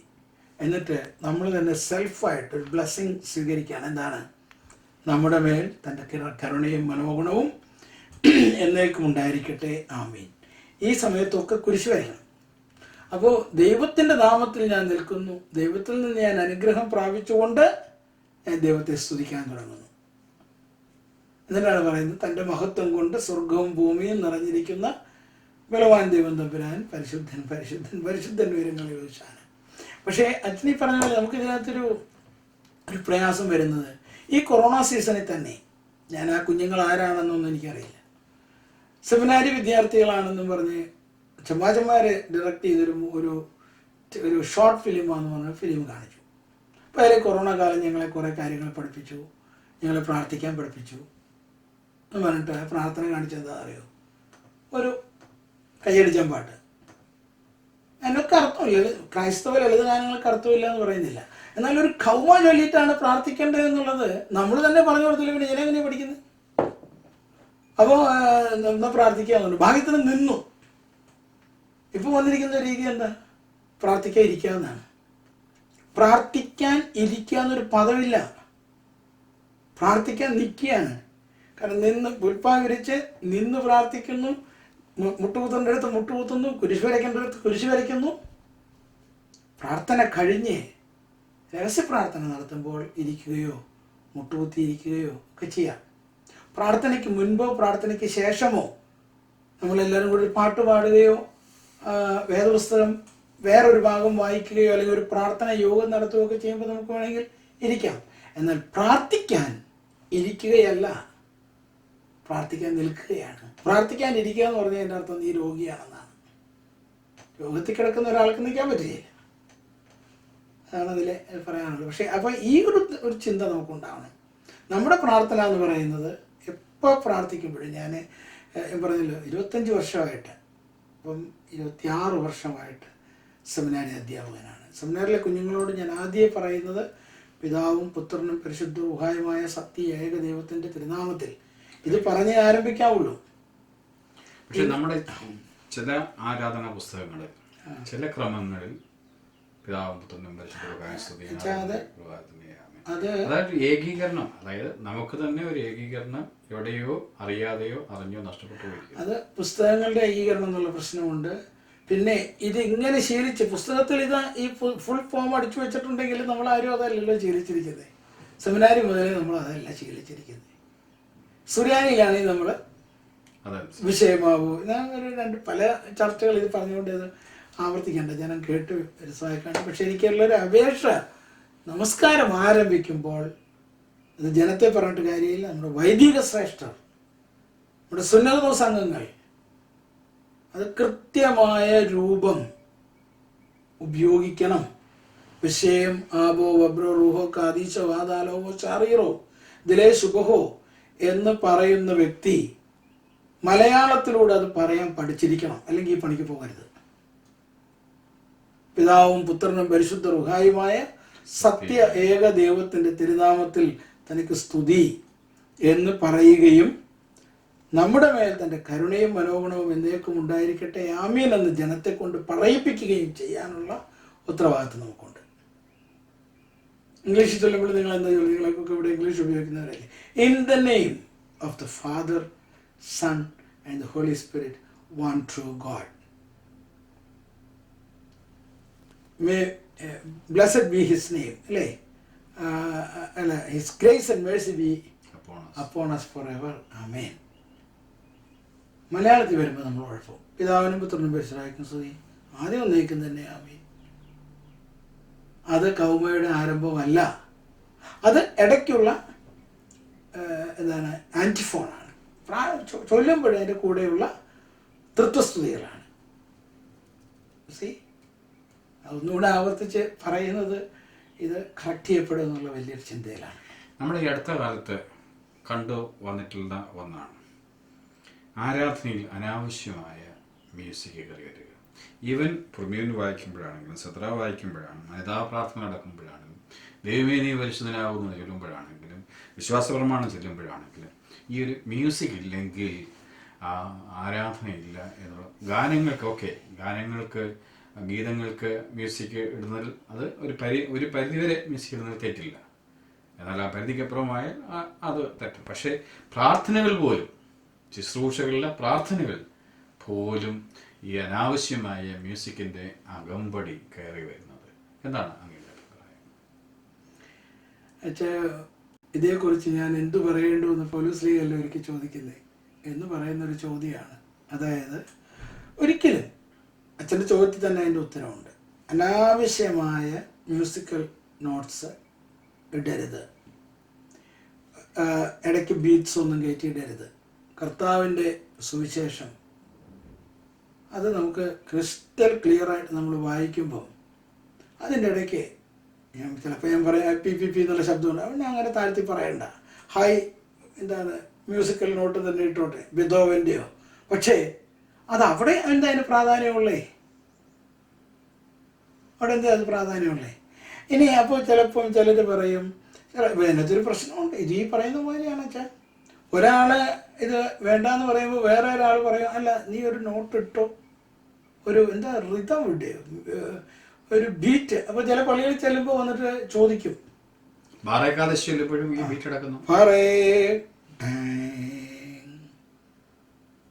അപ്പം ഒരു പക്ഷെ ഡ്രമാറ്റിക്കായിട്ട് ഇത് വീക്ഷിക്കാനൊക്കെ ആഗ്രഹിക്കുന്നവർക്ക് ഒരു പക്ഷേ അത് സുഖമായിട്ട് തോന്നാം. പക്ഷെ അതങ്ങനെയല്ല. നമുക്കൊരു ഇതിന് വേണ്ടുന്ന മ്യൂസിക്കുകളൊക്കെ ആരാധനയിൽ തന്നെ ഉണ്ട്. കൈമണി കിലുക്കലും മർവാസുകൾ കിലുക്കുകയും ധൂപക്കുറ്റി കിലുക്കുകയും. ഈ ഇടയ്ക്ക് ഇപ്പോഴേ ഇതാണല്ലോ ഈ കോവിഡ് കാലമാണ്, വീടുകളിലിരുന്ന ആളുകൾ കാണാണ്. അതിനോട് ഈ ഇടയ്ക്ക് ഒരു പ്രായമുള്ളൊരു പേരൻസ് പറയായിരുന്നു, തിരുമേനി പ്രാർത്ഥനകളൊക്കെ നടക്കുന്നു, അത് കഴിഞ്ഞ് ഇവിടെ പഴമ വായിക്കുമ്പോഴത്തേക്കും ഞങ്ങൾക്ക് ഏറ്റവും ഞങ്ങൾ സന്തോഷിക്കുന്ന ഒരു സമയമാണ്. അവിടെ ഇത് ധൂപക്കുറ്റി എടുത്ത് ശോശപ്പായുടെ മുകളിൽ മുദ്രണം ചെയ്യുന്നൊരു ഭാഗമുണ്ടല്ലോ, എത്ര വായിച്ചുകൊണ്ട് മുദ്രണം ചെയ്ത് 2 തവണ ആൻറ്റി ക്ലോക്ക് വൈസായിട്ട് ഒരു തവണ ക്ലോക്ക് വൈസുമായിട്ട് അത് മുദ്രണം ചെയ്യുന്നൊരു ഭാഗം. ആ മുദ്രണത്തിൻ്റെ പൂർത്തീകരണമാണ് യഥാർത്ഥത്തിൽ ഈ ഒരു കോണ് മടക്കി വയ്ക്കുന്നതൊക്കെ, അത് നിൽക്കട്ടെ. പക്ഷേ ആ ഭാഗത്ത് ഈ ചങ്ങല, ധൂപക്കുറ്റിയുടെ ചങ്ങല കിലുങ്ങുന്നൊരു ശബ്ദം കേൾക്കാം. അതൊരു ഭയങ്കര ആശ്വാസമാണ്. അപ്പോൾ ഓരോരുത്തർക്കും ഓരോ രീതിയാണ്. അപ്പോൾ അവർക്ക് ഇത് കേൾക്കുന്നത്, അപ്പോൾ എനിക്ക് അതിന് ശേഷം ഞാനൊന്ന് ഈ ശബ്ദങ്ങളൊക്കെ ഉണ്ട്.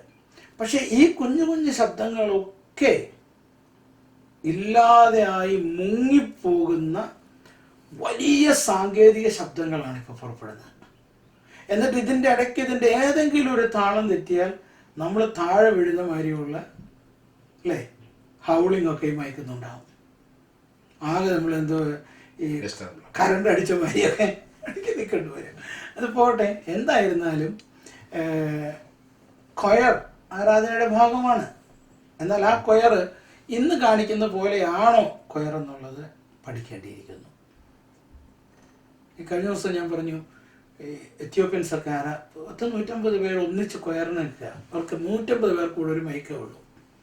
അത് ആരുടെയും വായിക്കകത്തല്ല ഇരിക്കുന്നത്. ഇവർ മദ്ബഹയിലേക്ക് നോക്കി നിന്ന് പാടുന്നു. ഇവരുടെ തലയ്ക്ക് മുകളിൽ ഈ പരിശുദ്ധാത്മാവ് പ്രാവിരൂപത്തിൽ എന്നൊക്കെ പറയുന്ന മാതിരി ഒരു മൈക്ക് മുകളിൽ തൂങ്ങിക്കിടപ്പുണ്ട്. യഥാർത്ഥത്തിൽ ആ മൈക്കല്ല ഇതെടുക്കുന്നത്, ഇവരൊന്നിച്ച് ചൊല്ലുന്ന ആ കോൺഗ്രിഗേഷണൽ മ്യൂസിക്. അപ്പോൾ ആ കോൺഗ്രിഗേഷണൽ മ്യൂസിക്കിൽ എല്ലാവർക്കും ലീഡ് ചെയ്യാൻ. പക്ഷേ നമ്മുടെ ഇന്നത്തെ ആരാധന ചിലതിലെങ്കിലും കോൺഗ്രിഗേഷണൽ മ്യൂസിക് നഷ്ടമാകുന്നു, പകരം ഗായക സംഘത്തിൽ ചിലതിലും നല്ല എല്ലാറ്റിലും നഷ്ടമാകുന്നു വെച്ചാൽ എല്ലാറ്റിലും നഷ്ടമാകുന്നു. ഈ ഗായക സംഘം വന്ന് ഈ കീബോർഡ് വെച്ച് കഴിയുമ്പോഴത്തേക്കും മിക്കവാറും ചിലയിടത്ത് ഇത് കോപ്പപ്പ് ചെയ്ത് പോകാറുണ്ട്. പലരോടും നമ്മൾ പറഞ്ഞാൽ മക്കളെ അത് അത്രയും വേണ്ട എന്ന് പറഞ്ഞാൽ കേൾക്കുന്നവരുണ്ട്. അല്ല വേറെ എല്ലാം കൂടെ കുഴപ്പക്കാരൊന്നും ഞാൻ പറയുന്നില്ല കേട്ടോ, വേറെ എല്ലാം കുഴപ്പക്കാരൊന്നുമില്ല. അവർ ഭംഗിയായിട്ട് തന്നെ ക്രമീകരിക്കുകയൊക്കെ ചെയ്യാറുണ്ട്. പക്ഷെ പ്രശ്നം എന്താണെന്ന് ചോദിച്ചു കഴിഞ്ഞാൽ ഇവർക്ക് മൈക്കുണ്ട്, ഇവർ പാടും, ഞങ്ങൾ എത്ര പാടിയാലും ഇതൊന്നും കേൾക്കത്തില്ല. അതുകൊണ്ട് ജനം അങ്ങ് പിന്നെ സൈലൻ്റ് ആകും. എന്നിട്ട് തുബ്ദാൻ്റെ നേരത്തെ ഇവരും കൂടെ കയറി അങ്ങിരിക്കും. അപ്പോൾ അച്ഛൻ്റെ ജോലിയാണ് ആമീനും ബാറക്കുമോറും കുറിയലായസനും ഒക്കെ. പിന്നെ കാരണം ആകെ മൈക്ക് പിന്നെ ആരുടെ ഉള്ളൂ, അച്ഛൻ്റെ ഉള്ളൂ ശുശ്രൂഷക്കാർ. അപ്പോൾ ഈ തുബ്ദാൻ വായിക്കുമ്പോൾ ഓരോ ശുശ്രൂഷക്കാരും ഓരോ ട്യൂണിലാണ്. അപ്പോൾ അവിടെയാണ് സത്യത്തിൽ നമുക്കൊരു റിതമിക് ആമീനും കുറിയലായസനൊക്കെ കിട്ടണ്ടേ, അല്ലെങ്കിൽ നമ്മുടെ താളം കൂടെ പോവും. അപ്പം ഇങ്ങനെയുള്ള കാര്യങ്ങൾ ഇതിനകത്ത് ഉണ്ടാകും. അപ്പോൾ ചിലരോട് ഞാൻ പറയും, നിങ്ങൾക്ക് തുബ്ദാൻ്റെ നേരത്ത് നിങ്ങൾക്ക് ഇരിക്കണമെങ്കിൽ ഇരുന്നോ, ആയിരിക്കുമ്പോൾ പക്ഷേ നിങ്ങൾ അവിടെ ഇരുന്നു കൊണ്ടെങ്കിലും ഈ ആമീനും കുറിയലായസനും അന്നേരം കൂടെ പറ, അല്ലെങ്കിൽ എന്തുകൊണ്ടാവണേ അത് മാത്രം ആരും വിടാതിരിക്കും. അപ്പം ഇങ്ങനെയുള്ള കുറേ കാര്യങ്ങൾ ഈ അടുത്ത കാലത്ത് കണ്ടുവന്നിട്ടുള്ളതാണ്. ഞാൻ അതിനെക്കുറിച്ചൊന്ന് എഴുതിയതും കൂടെയാണ്. വിവാഹ ശുശ്രൂഷയിൽ 6 ഭാഷയിൽ വിവാഹ ശുശ്രൂഷ നടത്തുക. അതുപോലെ തന്നെ ഇപ്പം സോഷ്യൽ മീഡിയയിലൊക്കെ കണ്ടുവരുന്നതെന്നാണ് ഇമ്പകരമായ ശബ്ദം, മനോഹരമായ ശബ്ദം, ഇങ്ങനെ പറഞ്ഞ് ഇന്നാരുടെ ഇന്ന ശബ്ദം. എനിക്ക് മനസ്സിലാവുന്നില്ല ഓർത്തഡോക്സ് സഭയുടെ ഒരു ഒരു ഒരു ഒരു എന്താ പറയുക, ആ ഒരു പെർഫെക്ഷൻ ഇതിലാണോ ഈ നമ്മൾ ആരാധനയുടെ പെർഫെക്ഷൻ അടങ്ങിയിരിക്കുന്നത്? ഇവിടെ വെച്ച ചോദ്യത്തിൽ തന്നെ ഉത്തരവുണ്ട്. ഈ ഇപ്പം എന്താ പറയുക, നമ്മുടെ ആരാധന നടത്തുമ്പോൾ ആദ്യം 6 ഭാഷ എന്ന് പറഞ്ഞ് തന്നെ 6 ഭാഷയിൽ പ്രത്യേകിച്ച് നടത്തുന്നതെന്ന് പറയുന്നത് ഈ കിരീടവാഴിൻ്റെ അതിനൊരു കണ്ടിരിക്കുന്നത്. അത് ഭാഷാ പരിജ്ഞാനം കാണിക്കാനാണെങ്കിൽ എൻ്റെ ആവശ്യമില്ല. അല്ലാതെ എന്തിനു വേണ്ടിയാണ്? 6 ഭാഷയിലുള്ള ആൾക്കാരാണ് ജനം. അവിടെ 6 ഭാഷക്കാരവിടെ നിൽപ്പുണ്ടോ? 6 ഭാഷ ഇപ്പം ഏത് ഭാഷ വേണമെങ്കിലും നമുക്ക് എഴുതി വെച്ചിട്ട് ചെല്ലുന്നതിന് ആർക്കും കുഴപ്പമൊന്നുമില്ല. സാധാരണ നമ്മൾ ഞാൻ ചെയ്യുന്നത് ജനങ്ങളുണ്ടെങ്കിൽ അവരുടെ ഭാഷയിൽ ചെല്ലുന്നതിൽ അർത്ഥമുണ്ട്. ഇപ്പം നോർത്ത് ഇന്ത്യയിൽ വെച്ചൊരു വിവാഹം നടക്കുകയാണ്. വധുവോ വരണോ ആരെങ്കിലും ഒരാൾ മലയാളം മനസ്സിലാകാത്ത ആളാണ്, ഇംഗ്ലീഷോ അല്ലെങ്കിൽ ചിലപ്പോൾ ഹിന്ദി ബെൽറ്റിൽ നിന്നുള്ളവരുണ്ട്. അപ്പോൾ ആ കുഞ്ഞിൻ്റെ തലയിൽ ഇത് ചെയ്യുമ്പം ഇതെന്തോ ഈ കാണിക്കുന്നതെന്നതിന് മനസ്സിലാകുന്നില്ലെങ്കിൽ നമ്മൾ ഹിന്ദി കൂടെ ഇച്ചിരി ക്ലേശിച്ച് പഠിച്ച് മകുടുകരോങ്കോ എന്നുള്ള കൂടെ പഠിച്ച് അത് ചൊല്ലുവാണെങ്കിൽ അർത്ഥമുണ്ട്. പക്ഷെ അങ്ങനെ ചൊല്ലുമ്പോൾ അതിൻ്റെ റെസ്പോൺസ് പറയാനും കൂടെ ആൾ വേണം. അപ്പോൾ സാധാരണ നമ്മൾ ചെയ്യുന്നത് ഇംഗ്ലീഷ് സുറിയാനി, കാരണം ഇതിൻ്റെ ഒറിജിനൽ സുറിയാനിയിലാണ് ഉണ്ട്. സുറിയാനി ചിലപ്പോൾ ചൊല്ലും. ഈ സുറിയാനി ചൊല്ലണമെന്ന് ഒരു നിർബന്ധമില്ല. മലയാളത്തിൽ മാത്രം ചൊല്ലിയാൽ മതി, അല്ലെങ്കിൽ ഇംഗ്ലീഷിൽ മാത്രം ചൊല്ലിയാൽ മതി. അല്ലെങ്കിൽ രണ്ടുപേരും ഹിന്ദിയിലാണ് ആരാധന നടക്കുന്നത്, ഹിന്ദി മാത്രം ചൊല്ലിയാൽ മതി. സാധാരണ സുറിയാനിയും മലയാളവും മാറ്റിയാണ് ചൊല്ലാറ്. എന്നാൽ ഞാൻ അമേരിക്കയിൽ നിന്ന് 2 അമേരിക്കക്കാരുടെ കല്യാണം നടത്തുന്നു. അപ്പോൾ ഞാൻ മകുടുകരോങ്കോയും പാടി. അപ്പോൾ അത് എൻ്റെ നാഷണൽ ലാംഗ്വേജാണ്. അത് കഴിഞ്ഞ് ഞാൻ തമിഴ് പാടി. അപ്പോൾ എന്തിനാണ് നീ തമിഴ് പാടണേ? അത് എൻ്റെ ഭദ്രാസന ആസ്ഥാനം തമിഴ്നാട്ടിലാണ്. അങ്ങനെയൊക്കെ പറയാൻ തുടങ്ങിയാൽ വലിയ ബുദ്ധിമുട്ടായി. അപ്പം എൻ്റെ കാടോ ഇതൊക്കെ ഇടോ എന്നൊക്കെ പറഞ്ഞ്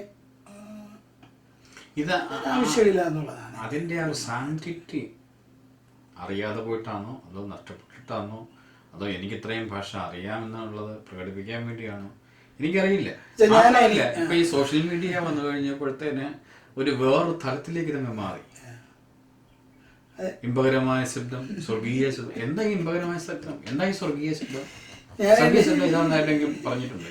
എൻ്റെ അനുഭവങ്ങൾ പറഞ്ഞാലേ, ദൈവം തമ്മിലാണ് നമുക്ക് എല്ലാവർക്കും ഒരു ശബ്ദം തന്നിട്ടുണ്ട്. അത് കാക്കയ്ക്ക് കാക്കയുടെ ശബ്ദം, കുറുക്കന് കുറുക്കൻ്റെ ശബ്ദം, ഇതെല്ലാം സ്വർഗീയ ശബ്ദമാണ്. ഞാൻ ജർമ്മനി പഠിച്ച കാലത്ത് ഒരിക്കൽ പറഞ്ഞു, കുട്ടികൾക്ക് അവിടുത്തെ ജർമ്മനിയിൽ നമ്മുടെ കുട്ടികൾക്കെല്ലാം മലയാളം അറിയാം, ഇംഗ്ലീഷും അറിയാം.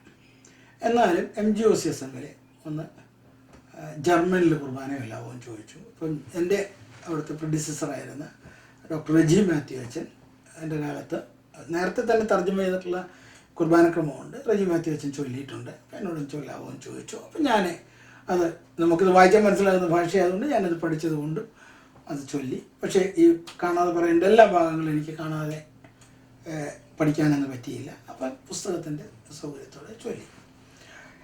നാഗ്പൂർ സെമിനാരിയിൽ വെച്ച് ഇതുപോലെ ഹിന്ദി കുർബാന, അവിടുത്തെ അധ്യാപകരൊക്കെ ഹിന്ദി ടേൺ വരുമ്പോൾ നാഗ്പൂർ ഒരാഴ്ച മലയാളം, ഒരാഴ്ച ഇംഗ്ലീഷ്, ഒരാഴ്ച ഹിന്ദി. അതെന്തിനാ വെച്ചാൽ നമ്മുടെ ട്രെയിനിങ്ങിൻ്റെ ഭാഗമായിട്ടാണ്. അങ്ങനെ ആണ് ആരാധന മുഴുവൻ നടക്കുന്നത്. അപ്പോൾ ഹിന്ദിയിൽ കുർബാന എല്ലാവരും ചോദിച്ചു. ഹിന്ദി തക്സ വെച്ച് ഹിന്ദി വായിക്കാൻ അറിയാം, അല്ലേ? നമുക്ക് നമ്മുടെ ഇന്ത്യയുടെ നാഷണൽ ലാംഗ്വേജാണ്. പിന്നെ ഞാൻ സംസ്കൃതം ദേവനാഗരി ലിപി നമുക്ക് അജ്ഞമല്ല. അതുകൊണ്ട് അത് വായിച്ചാൽ അറിയാമെന്നുള്ളത് കൊണ്ട് ഞാൻ ഹിന്ദിയിൽ കുർബാന ചൊല്ലി. കാണാതെ പറയേണ്ട ഭാഗങ്ങളൊന്നും എനിക്ക് ഹിന്ദിയിൽ മുഴുവൻ പറയാൻ പറ്റിയില്ല. അതുകൊണ്ട് ഞാൻ ടെസ്റ്റിൻ്റെ സഹായത്തോടെ ചൊല്ലി.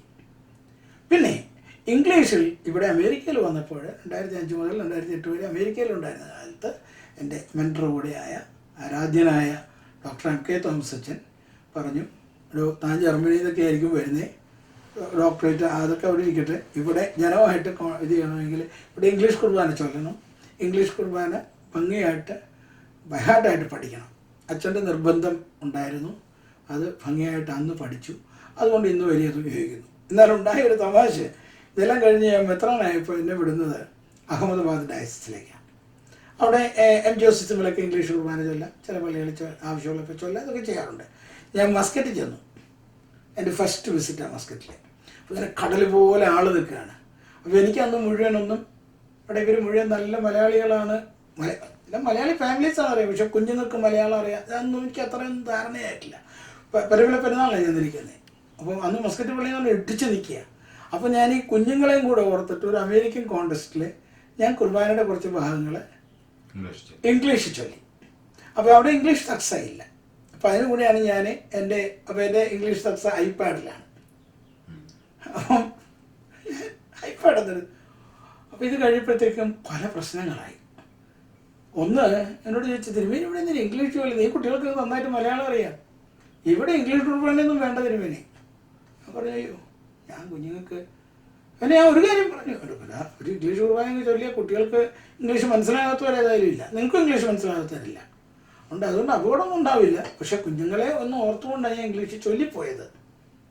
പിന്നെ വേറൊരു കുട്ടിപ്പോഴേക്കും എന്തിനാ ഐപാഡ് ഉപയോഗിച്ച് അങ്ങനെ ഇങ്ങനെ അത് വേറെ ചർച്ചകൾ വന്നു. ഇപ്പം ഇനി ആ ചർച്ചയ്ക്കൊന്നും ഇപ്പോൾ പ്രസക്തിയില്ലെന്നറിയാം. ഇപ്പം ഐപാഡും ഫോണും സൂമും ഇല്ലാതെ ഒരു പരിപാടി നടക്കുകയില്ല. അതുകൊണ്ട് അത് പോട്ടെ, ഇത് 10 കൊല്ലം മുമ്പത്തെ കാര്യം.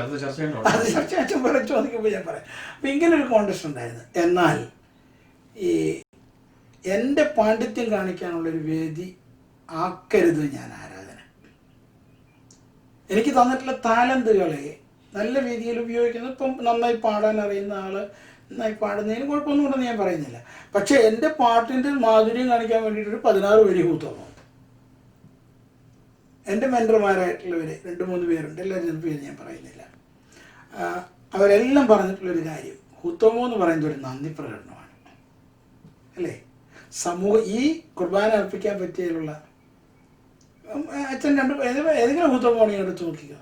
പരമോന്നതമാം പദമതിലവരും പരനാന്തേവ കൃപ നിറയും നിൻ തിരുനയനത്താൽ സൂക്ഷിക്കണമേ, ചേർത്തിയിടണമേ ഞങ്ങളെ. അല്ല, നീ എന്നെ മുടുക്കനാക്കി, എൻ്റെ പാപം, എൻ്റെ കറ, ഇതൊന്നും അല്ല അവിടെ പ്രതിപാദ്യം, സമൂഹമാണ്. അപ്പോൾ ഇപ്പം ഈ ഇടയ്ക്ക് കണ്ടു അവർ ഓരോരുത്തരും നമ്മൾ ഊത്തോമ എഴുതുക, എന്നിട്ട് അത് എക്സ്ട്രാ ഒരു പേപ്പർ വെച്ചിട്ട് വായിക്കുക. എന്നിട്ട് അപ്പോൾ താഴെ ഇങ്ങനെ അങ്ങനെ അടിച്ച് തകർത്താനുള്ള ട്യൂണ് കൊടുക്കുന്നു, ഇമ്പം കൊടുക്കുന്നു. അപ്പോൾ വേറൊരാൾക്ക് വേണമെങ്കിൽ പറയാമോ, ഈ ഒരു ദിവസത്തിന് പാട്ട് പാടാൻ അറിയില്ല, അതൊക്കെ അസൂയാണ്. അപ്പോൾ ഒന്നും പറയാനൊരു നിവൃത്തിയില്ലാത്തൊരു കാലഘട്ടം കൂടിയാണ്. പക്ഷേ നമ്മുടെ അച്ഛൻ ഈ ഒരു ചോദ്യം ചോദിച്ചപ്പോൾ എനിക്ക് പറയാനുള്ള ഇതാണ്, ആരാധന ഒരു പ്രകടനമാകരുത്.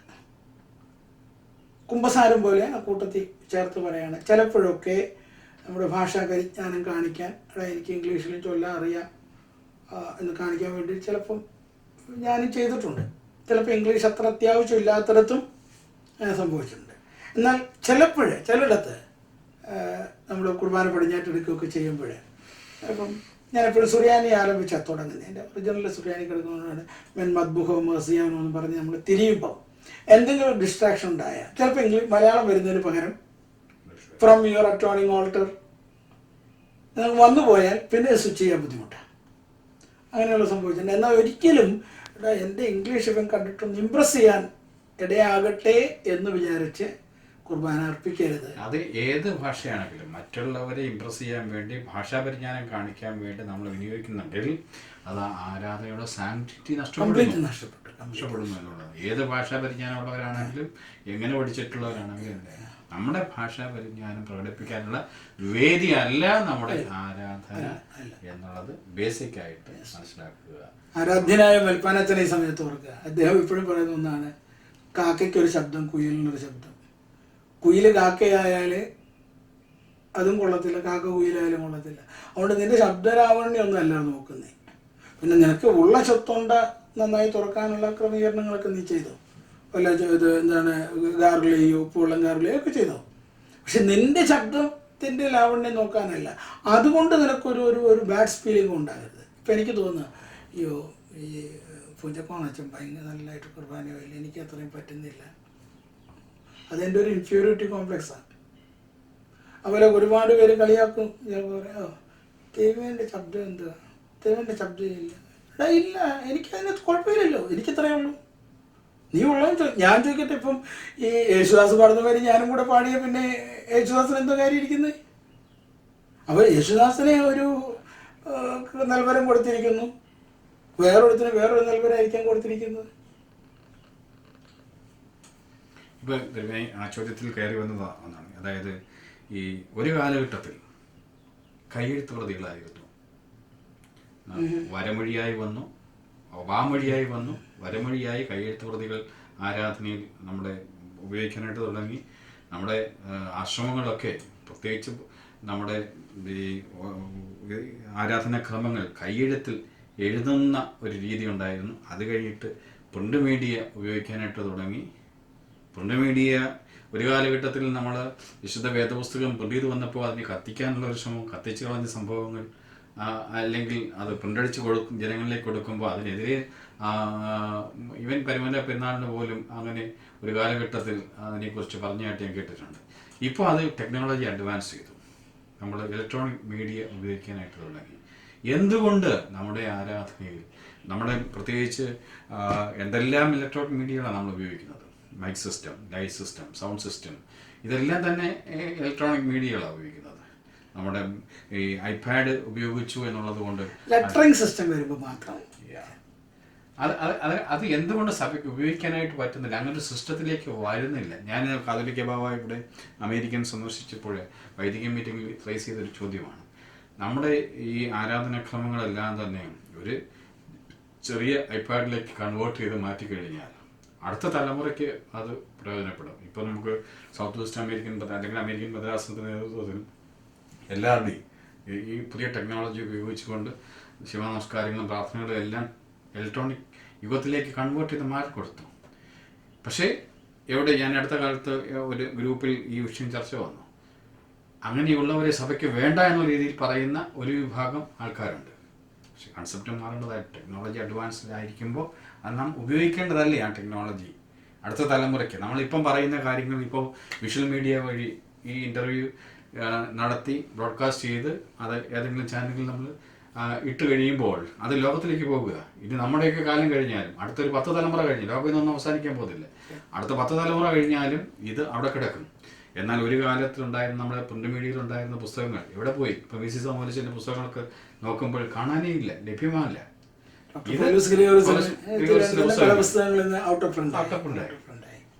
ഇത് ഫ്രീ വേൾഡിൽ നമ്മൾ ഇട്ട് കഴിയുമ്പോൾ ഇലക്ട്രോണിക് മീഡിയയിലേക്ക് പോയി കഴിയുമ്പോൾ ആ ടെക്നോളജി ഉപയോഗിക്കാൻ ഇപ്പോഴും നാം പുറകിലോട്ടാണ്. ഇത് കാലഘട്ടങ്ങളുടെ മാറ്റമാണ്. മാധ്യമത്തിന്റെ അധ്യക്ഷനോടാണ് ഞാൻ ചോദ്യം. അതെ, അപ്പോൾ കാലഘട്ടങ്ങളുടെ മാറ്റത്തിൽ അതിൻ്റെ ഒപ്പം ഓടുന്ന കാര്യത്തിൽ ഞാൻ കഴിഞ്ഞ ദിവസം ഒരു ഇൻ്റർവ്യൂവിൽ പറഞ്ഞു, ഓർത്തഡോക്സി ഈ ഓടുന്ന ഓട്ടത്തിൽ അല്പം പുറകിൽ നിൽക്കുകയുള്ളൂ. അത് നല്ലതാണെന്നും കൂടെ ഞാൻ പറയാം. ഞാനത് മുന്നേ ഓടുന്ന പാർട്ടിയാണ്. പക്ഷെ അങ്ങനെ ഓടുന്നതിനേക്കാളും ഒന്ന് ആലോചിച്ച് പഠിച്ച് മെല്ലെ വന്നാൽ മതി. പക്ഷെ വരാതിരിക്കാൻ ഒക്കത്തില്ല. ഇപ്പൊ തന്നെ ഉണ്ടല്ലോ ഈ കൊറോണ ഉണ്ടാക്കിയ വ്യത്യാസങ്ങളിലൊന്നും നോക്കിക്കേ. ആളുകളൊന്നും പേര് ഞാൻ പറയുന്നില്ല, ടി വി പോലും കാണാത്ത ആളുകളുണ്ടായിരുന്നു. T V വിഡ്ഢിപ്പെട്ടിയാണ്. പിന്നെ എനിക്ക് ഈ കുന്തമൊന്നുമില്ല, എനിക്കൊരു ലാൻഡ് ഫോൺ ഉണ്ട്, അത് മതി. ഏതാ ഇപ്പോൾ ഈ കൊറോണയല്ല, അതിന് മുമ്പത്തെ ഒരു 15 കൊല്ലം മുമ്പത്തെ എനിക്ക് തന്നെ എൻ്റെ കൂട്ടുകാരെ തന്നെ ചിലരെ ഉണ്ട്, എടോ തന്നെ ഒന്നും വിളിച്ചാൽ കിട്ടുന്നില്ലല്ലോ, ഒരു സെൽഫോൺ കൈ വെച്ചാൽ എന്താ കുഴപ്പം? ഓ എനിക്കത് ചെവിയിലൊക്കെ വെച്ചാൽ ആകെ പ്രശ്നമാവും, അതങ്ങനെയാവും ഇങ്ങനെയാവും. മാത്രമല്ല അതിൻ്റെ ആവശ്യമില്ല, എനിക്ക് എൻ്റെ ഫോണുണ്ട്, അതിനൊരു ആൻസറിങ് മെഷീനുണ്ട്, കൂടി വന്നാൽ അതിൽ മെസ്സേജ് ഇടാം. അപ്പോൾ അത് ഓരോരുത്തരുടെ സ്വാതന്ത്ര്യമാണ്. എന്നാൽ അപ്പോൾ ആ വ്യക്തി സ്വാതന്ത്ര്യത്തെ നമ്മൾ ചോദ്യം ചെയ്യേണ്ട. ഇപ്പോൾ ഒരാൾ പറയുകയാണ് ഞാൻ പ്രിൻ്റ് പുസ്തകങ്ങളെ വായിക്കുകയുള്ളൂ, ഫൈൻ. പക്ഷേ പ്രിൻ്റ് പുസ്തകങ്ങൾ പക്ഷേ അത് എന്താണ് ലഭ്യമല്ലാതെ വരുന്നൊരു കോണ്ടസ്റ്റ്. ഇനി മാത്രമല്ല ഞാൻ പ്രിൻ്റ് പുസ്തകം വായിക്കുകയുള്ളൂ. മറ്റൊരാൾ അച്ഛൻ പറഞ്ഞ മാതിരി എൻ്റെ കയ്യിൽ എല്ലാ പുസ്തകവും എൻ്റെ ഈ ഫോണിലുണ്ട്, അതുകൊണ്ട് ഞാൻ അതിൽ നിന്ന് ഞാൻ നോക്കുന്നേ. വായിക്കുന്നത് വേറെ എന്തെങ്കിലും ആയാലേ പ്രശ്നമുള്ളൂ അല്ലേ? ഇപ്പം ഞാനിതെടുത്ത് പിടിച്ചപ്പോൾ അച്ഛനറിയാമല്ലോ, ഇതിനകത്ത് 100 കണക്കിന് ബുക്സ് ഉണ്ട്, പല വേർഷൻ ബൈബിളുണ്ട്, ലിറ്റർജി മുഴുവനുണ്ട്. ഇത് കാണിച്ചു തന്നിട്ടുള്ളതാണ്. എൻ്റെ ഇതെടുത്ത ഉടനെ ആപ്പിൽ ആദ്യം കിടക്കുന്ന സത്യവേദ പുസ്തകമാണ്, അടുത്തത് ഹോളി ബൈബിള്, അടുത്ത ഷീമ നമസ്കാരം, അടുത്ത ലിറ്റർജിക്കൽ റിസോഴ്സ് ഡിപ്പാർട്ട്മെൻറ്റിൻ്റെ LRDയുടെ ഇതാണ്. അപ്പോൾ ഇത് മുഴുവൻ പ്രാർത്ഥനാ പുസ്തകങ്ങളാണ്. അത് കഴിഞ്ഞാൽ പിന്നെ ഇമെയിൽസ്, വാർത്ത, മാപ്പ്, ബാങ്കിങ്, പിന്നെ എന്താണ് ഫോൺ സിസ്റ്റം മുഴുവൻ, ഇപ്പോൾ Zoom, Meet, YouTube, Duo, Messenger, keep calling, ഇങ്ങനെ ഇത് മുഴുവൻ ഇതിനകത്ത് കിടക്കുക. ഈ ലൈബ്രറി അല്ല, ഇതൊരു ചോദ്യം വന്നിരിക്കുന്നത്. ഇപ്പം യൂട്യൂബ് കിടക്കുന്നു, അല്ലെങ്കിൽ മറ്റ് മീഡിയ അതിനകത്ത് ഉള്ളത് കൊണ്ട് ഇതിൻ്റെ കൂടെ വെച്ചാൽ ഇതത് അശുദ്ധമാണ്. ഇത് ബൈബിള് ഇപ്പോൾ ഇതിനകത്തിരിക്കുന്നു. പിന്നെ ആദ്യത്തെ പേജ് വന്നപ്പോൾ LRD പുസ്തകങ്ങൾ, നമസ്കാരം, ഇതെല്ലാം ഉണ്ട്. ഇതിൻ്റെ അപ്പുറത്തെ പേജിൽ പോകുമ്പോൾ യൂട്യൂബ് കിടക്കുന്നു. യൂട്യൂബിൽ പോയി കഴിഞ്ഞാൽ മറ്റു സൈറ്റുകളിലേക്ക് പോകുന്നു. ഇങ്ങനെ ഒരു കൺസെപ്റ്റ്, ഇത് മ്ലേച്ഛമാണ് എന്നുള്ള ഒരു ചിന്ത എവിടെയോ അറിയാതെ തന്നെ കിടക്കുന്നു. അത് സമയമെടുക്കും അത് ശരിയായി വരാൻ. ഞാൻ അതിന് കുറ്റപ്പെടുത്തില്ല ആരെയും, സമയമെടുക്കും. ഇപ്പം തന്നെ ഞാൻ പറഞ്ഞില്ലേ, നമ്മളാണെങ്കിൽ പോലും അച്ഛൻ കുർബാനമില്ല, ഞാൻ കുർബാനമില്ല. അപ്പോൾ പിള്ളേർ ഫോണിൽ നോക്കി നിൽക്കുന്നത് കണ്ടാൽ നമുക്കൊരു ദേഷ്യം വരില്ലേ? പിന്നെ നമുക്ക് മനസ്സിലാകുന്നില്ല, ഇവൻ ഫോണിൽ നോക്കിയിട്ട് ഈ കുർബാനയുടെ എന്താണ് ടെസ്റ്റ് എന്ന് വെച്ചാൽ അത് ഫോളോ ചെയ്യാണ്, അവൻ അമീനും കുരിയലേസനും പറയുകയാണ്. അത് വേറൊരുത്തൻ അതേ സമയം തന്നെ ഇപ്പോൾ ബോറടിക്കുക, ആകയാൽ വാത്സല്യമുള്ളവരെ, ആകയാൽ പ്രിയമുള്ളവരെ എന്ന് പറഞ്ഞുകൊണ്ട് അച്ഛൻ ഇരിക്കുക. ഈ കുഞ്ഞോ അപ്പനോ അമ്മയോ ആരെങ്കിലും അവിടെ ഇരിക്കാൻ വിധിക്കപ്പെട്ടിരിക്കുക. അവൻ ചിലപ്പോൾ വാട്സപ്പ് നോക്കിയിരിക്കും. അത് നമ്മളത് ജഡ്ജ് ചെയ്യാൻ പോകണ്ട, ജഡ്ജ് ചെയ്തിട്ട് കാര്യമില്ല. കാരണം അങ്ങനെ അത്രയും ഓപ്പണായി ലോകം, നമ്മളവിടെ ജഡ്ജ് ചെയ്തിരുന്ന കാര്യം. അപ്പം നമ്മളത് അവരുടെ ഇൻറ്റഗ്രിറ്റിക്ക് വിടുക.